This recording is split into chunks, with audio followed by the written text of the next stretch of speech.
രേഖാചിത്രം എന്ന് പറഞ്ഞ ആസിഫ് അലിയുടെ പടത്തിന് ഒരു റിവ്യൂ ഇടാൻ വേണ്ടിയാണ് ഞാനിപ്പോൾ ഈ വീഡിയോ എടുക്കുന്നത്. ആക്ച്വലി ഞാനിപ്പോൾ ഇത് മൂവി കണ്ടത് ലുലു മാളിൽ PVRലാണ്.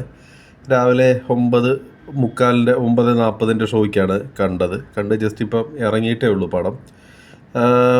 പടം മൊത്തത്തിൽ എൻഗേജിങ് ആയിട്ടുള്ളൊരു പടമാണ്, അടിപൊളി പരിപാടിയാണ്. അതായത് കാതോട് കാതോരം എന്ന് പറഞ്ഞിട്ടൊരു പഴയ മൂവിയുടെ അതിൽ സൈഡായിട്ട് വരുന്ന അല്ലെങ്കിൽ സൈഡ് റോള് ചെയ്യുന്ന ജൂനിയർ ആർട്ടിസ്റ്റ് ആയിട്ടുള്ള ഒരു പെൺകുട്ടിയുടെ അതൊരു ഒരു ഒരു തിരോധാനമൊക്കെ ആയിട്ട് ബന്ധപ്പെട്ട് ഒരു സ്റ്റോറിയാണ്. ഒരു അടിപൊളി എൻഗേജിങ് ആയിട്ടുള്ള ഒരു പോലീസ് സ്റ്റോറിയാണ്. ഒന്നും പറയാനില്ലാത്തൊരു സ്റ്റോറിയാണ്.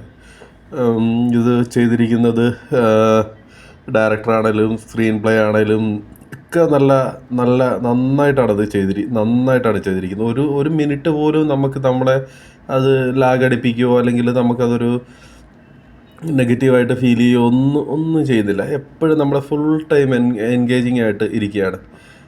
ഈവൻ നമ്മുടെ പടം തീരുമ്പോൾ ക്ലൈമാക്സിലാണെങ്കിൽ നമ്മളെ ഒരു നല്ലൊരു ഹൈയിലോട്ട് എത്തിക്കുന്നുണ്ട് പടം.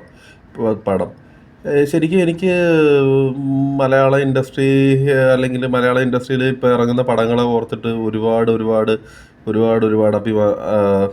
സന്തോഷം തോന്നുന്നൊരു ഒരു കാര്യം തരുന്നൊരു പടമാണ് ഈ പടം.